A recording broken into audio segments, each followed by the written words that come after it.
Napakaganda ho nung lugar. Yan. Dito ho nagkakaroon ng river rafting yung mga turista ho natin na dito sa Tanawan. Nandyan po yung National Highway. Yan. Dito ho kami dadaan pabalik na. Kami po ay galing dito sa part na to.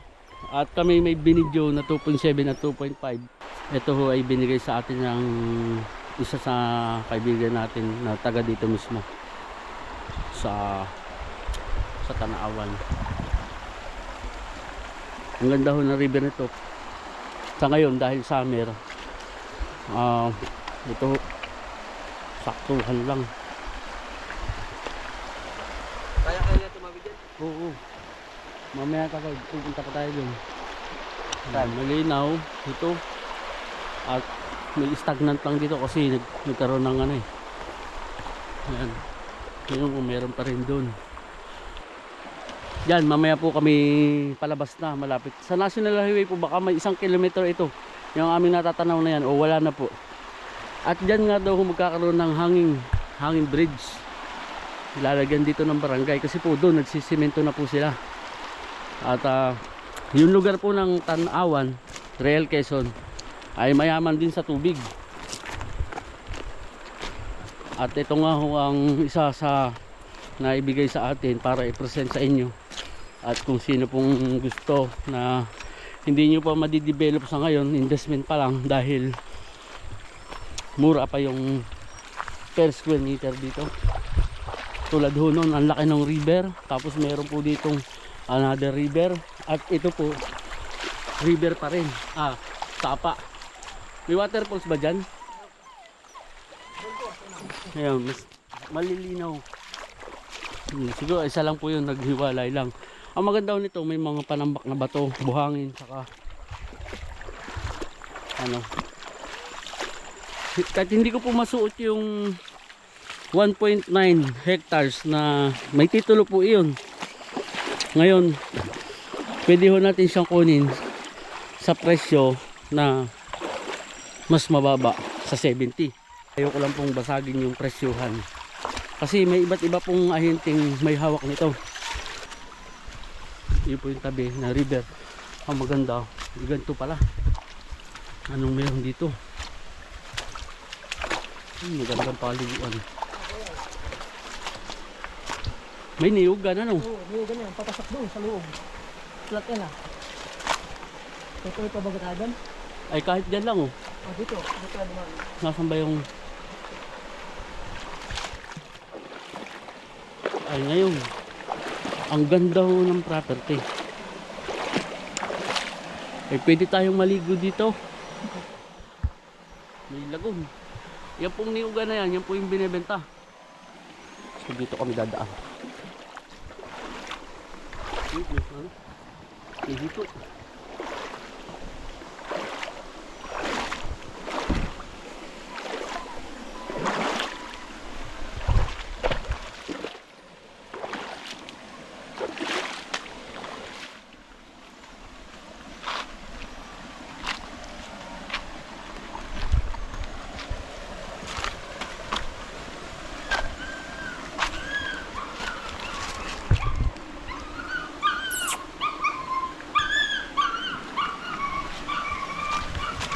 Naiyak si Andy.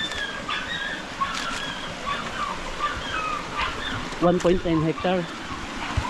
70 pesos ang asking. Ganito po aganda. Sabihin po natin na ito ay hindi nakasama, sa totoo lang ho. Kasi ito po, may isment po ang creek. Di po sa mga nagsasabi na bakit ibinebenta yung may falls, yung may ilog, hindi po talaga kasama to.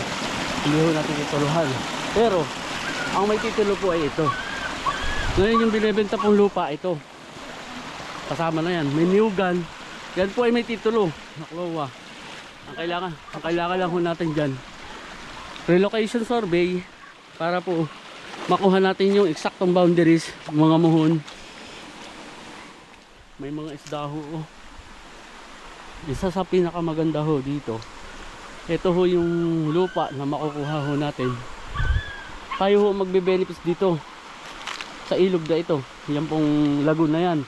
At pwede nyo pa pong ayusin. Yan, may mga isla.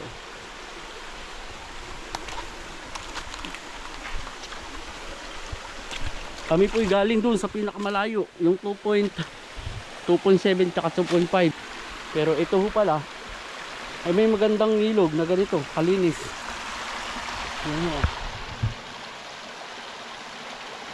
Tapos ito na ho yung property na may mga niyugan. Ay hanggang Balugbog ito. Hindi na ho namin maakyat ito kasi alanganin na rin yung oras namin. At saka kami ho pagod na rin kalalakad. Mas malayo ho ang aming nilakad. Kung ito po yung aming naunahan kanina, pwede ho namin sanang akyatin kung saan yung mas may magandang view. Pero kita naman ho natin na may mga tanim po na ito yung mga kalamansian na ata ito. Kalamansi, mga niyog, saging, ano ba, tsaka may linis, may mga pinyang kaya lang natatalo na ng ano, ng damo. Ang nangyayari ho sa ating mga viewers, ang gustong gusto ho nila ay ito pong ilog na ganito. Ngayon kung ito ho ay ang ismin po kalimitan ng ganito ay 15 to 20 meters sa creek. Halimbawa ho ito, yan ho may allowance na 20 meters o 15 meters para ho dito. At ito ho ay walang nagmamay-ari ng creek. Kaya nga ho ito yan, hindi sinasama sa titulo. Pero pag kayo po ang nakakuha ng ganito, yun yung property nyo, ay ito ho yung ilog. Pwede ho kayong dito, mag-develop ng magandang kubo. Yan, rest house. Kasi po, marami pong lugar na tuyo na dahil sa tag-init. At ito, gusto ko pong ipakita lang kung anong meron dito sa malapit sa ilog na to. Kasi katulad ho ng ginagawa ng iba, yung pong Camp Awol na isa sa nagdevelop sa barangay ng Bagong Silang, creek din po siya. Nilagyan ho nila ng riprap. Doon po sa barangay ng Palanas, nilagyan nila. Yung mga ginamit pong bato ay dyan na rin. Iniayos lang po nila. Hindi nila sinira, mas pinaganda pa. Pwede rin ho yun dito. Ayan naman ho ang ano, sagingan, may langka, iba't iba. Ang sukat po nito ay 1.9 hectares na CLOA title. Isa ho sa magandang yun. Kamila ang huy talagang pagod na yung paghakbang. Pero hindi na ho namin yan maisasagad. Ha? Hanggang sa unahan. Mahaba po ito na tapat ng ilog. Pero alam ko naman ho ang gusto ng ating mga viewers. Yun lang ho may makitang ganito na malinis na tubig. Yan ho talaga wala pa hong sasalanta ng ilog na to. Dahil po dito ho sa unahan wala naman pong kabahayan. At ho puro gubat yan. Yan. Na may paghina siya, pero ngayon po sagad ang init natin, summer. Pero malakas pa rin po ang tubig na yan. Ito ho tayo. Alamin ko lang po, gawa po ng ito ay pangalawa na naming pagpunta para dinaanan lang namin, pero kanina ang mindset namin yung 2.7. At meron na po tayong magandang batis sa tapat mismo ng property. At ating lilinawin, ang mga gantong creek batis ay hindi po natin pagmamayari. Ito ay government. Under pa po ng, meron pa po mga permit bago mo ito galawin. Pero kung ikagaganda naman po ang anyong gagawin, ay papayagan po tayo. Pero wala na kailangan tayong galawin dito dahil maganda naman Yan ho, ang dami pong niyog. Sino naglilinis dyan? May katuan po dito. Caretaker? Nasa Batangas daw ho ang may-ari. Pero ang pinakamaganda ho dito ay ito Yan. Wala na yung aso ko. Hindi na tumawid. So hindi ko man ho naipakita sa inyo yung kabuuan. Dito pa lang ay gusto niyo na po yung ganito sa karamihan. Yan, yung may batis. Kaya lang ho ito ngayon parang wala pang maraming layak na dahon na bumabagsak. Pero ito ay kahit bata safe kasi mababaw lang po siya. Baka po hanggang dyan baywang lang. Ayan na po yung. So yung dokumento lang ho. Pag kayo po yung nag-visit ay atin pong ikukuha na ng certified true copy yung titulo ho nito. Ang kailangan lang ho natin dito ay geodetic para po ma-relocate yung mga muhon, kasi po ito ay malakihang ini-award ng DAR sa mga tao. May cadastral map po ito na sinusunod. Sige, ngayon kailangan po ng isang licensed geodetic engineer. Kayo na ho kung mayroon po kayong kakilala.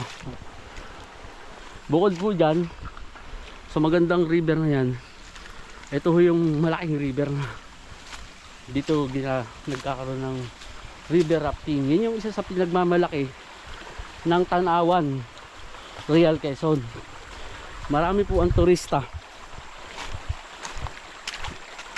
na dumadayo dito.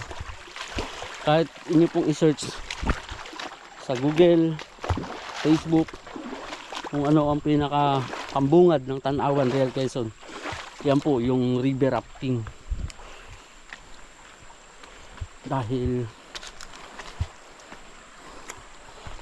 meron po silang ginagawang activity na nagpapaanod dito. Pag po hindi tag-araw, malakas po ang agos na ito.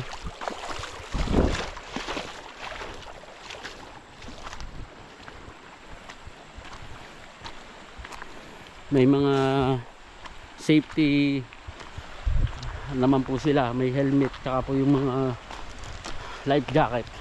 Tapos nakalutang po sa yung pong mga salbabida na interior na pinagdikit-dikit, at meron pong tour guide. Magkano bayad sa ganun? For ulo yata ako sir. Pag isang ulo, magkano ang Parang ano po 500 yan. 500? Magmula na saan yun mag-uumpisa? Doon sa water rafting. Sa water rafting hanggang dun sa Tignuan River. Dun sa bridge.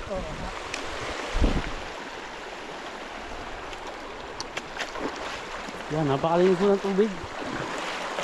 Maligam-gam lang. Tulay Ha? Tulay Diyan po yung gagawa ng tulay. Oo. At isa pong maganda nito. Ito parang inayos talaga to eh. Oh. Ngayon po ang maganda nito ay yung windmill pag nag-develop.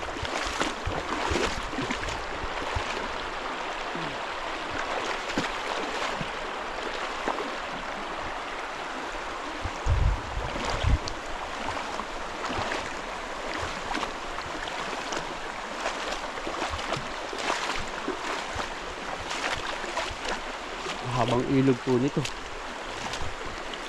So yun lang po. Hindi ko po alam ang pinaka-eksaktong boundary ng lupa na 1.9. At dito ho kami dumaan. Ito po yung palabas. Nilalakad pa po yun. Pero nandito po yung ginagawang kalsada. At nagkakaroon nga po ng hanging bridge dito. Pang investment, pwede nyo pong kunin yan. Kasi mura lang ang presyo. Salamat po doon sa mga magsusubscribe sa aming channel. Nandito po tayo sa Tanawan, Real Quezon.